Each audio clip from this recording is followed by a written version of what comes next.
術後の混乱。どんどん動いて大胸筋は動かさないで。真逆の指示。どっちって本気で思った。でもこれはどちらも正解。乳腺外科は回復のため、形成外科はエキスパンダーがずれないようにするため。だから私は自分のルーティンを決めた。病院で指導されたリハビリ1日3セット。可動域は少しずつ戻す。スクワット、コア1日3セット。乳がんヨガ。大胸筋は使わない。動かすところは動かす。守るところは守る。毎日同じ動きをすると小さな変化に気づける。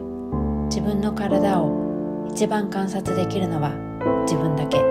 少しずつゆっくり。それが私の最短ルート。正解より自分基準。